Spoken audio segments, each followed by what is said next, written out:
Good morning. My name is Jacob Booth, and I am the Weird Christian Dude. Today we will be studying Genesis chapter 13. And Abram went up out of Egypt, he and his wife, and all that he had, and Lot with him, into the south. And Abram was very rich in cattle, in silver, and in gold. So Abram didn't die like he was afraid of, and now he's in fact very rich because of all the stuff that Pharaoh gave him, and he didn't lose anything. Everything that he went with the south, he is coming back with to the north, out of Egypt. So God protected him, and just like you would expect him to do. Verse 3. And he went on his journey from the south even to Bethel, to the place where his tent had been at the beginning, between Bethel and Hai, onto the place of the altar, which he had made there at the first. And there Abram called on the name of the Lord.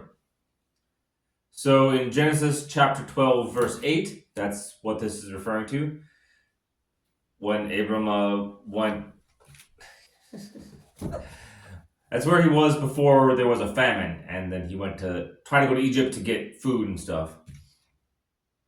So he returned back to the place, and then in verse 5, and Lot also, which went with Abram, had flocks and herds and tents, and the land was not able to bear them, that they might dwell together.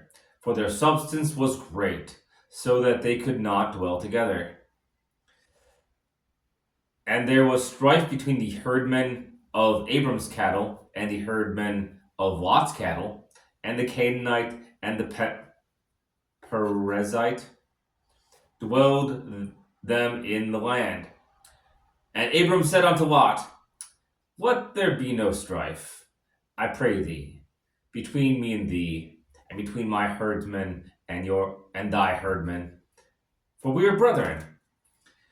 And is not the whole land before us? Separate thyself, I pray thee, from me. If thou wilt take the left hand, I will go to the right, and if thou depart to the right hand, I will go to the left. So Abram is being very diplomatic, and he doesn't want there to be this conflict, and is willing to take the more humble approach and let his nephew choose how to resolve the situation. That's something we should really do more nowadays, because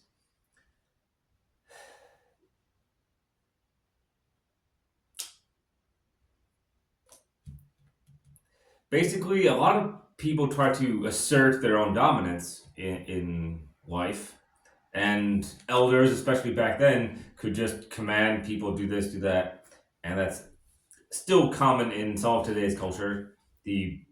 Obviously the parents and the uncles have more authority and predominance to make decisions. They've been around longer, they understand things, and you should respect your elders. Abram took a slightly different approach and wanted there not to be any type of bad relations between them. Because if Abram said, go here or go there, and it turned out not to be very well, then Lot could hold that against him. So instead, he said, Lot, this isn't working out, and I don't want conflict. So whichever you choose, if you go over that way, I'll go the other way. So if you pick the best thing, I'll take the lesser good thing, whatever you want. And that really prevents any family strife, because they're relatives that you've been around through a lot of things. And that's something that we could really learn from Abram and how he dealt with this conflict. Verse 10.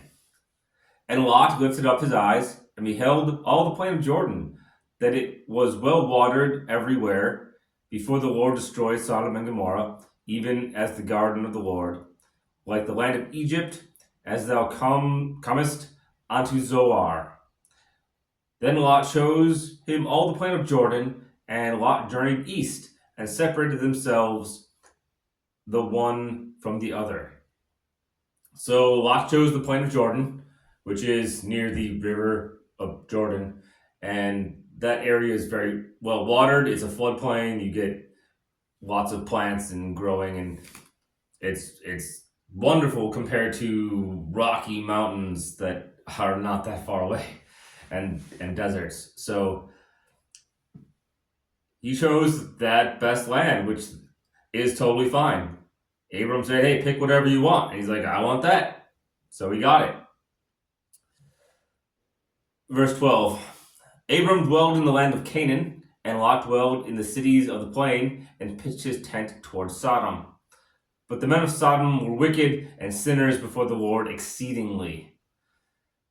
Ooh, that's hard. That's sort of like people get blessed and they take for granted what they have, and then they abuse things and other people, which were responsible for them getting their prosperity they had in the first place. That definitely relates to modern day. Verse 14. And the Lord said unto Abram, after that Lot was separated from him, lift up thine eyes, and look from the place where thou art northward, and southward, and eastward, and westward. For all the land which thou seest, I will give it and thy seed forever. So God is restating the promise that he made in Genesis chapter 12, verses 1 through 3, and in verse 7 also.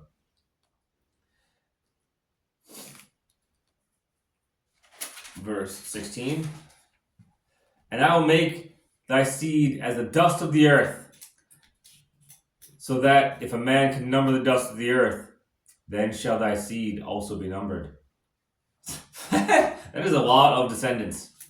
That's an enormous amount, because God promised he'd give it to his children, but he is extending that promise to be for many generations, so much that you can't even count it.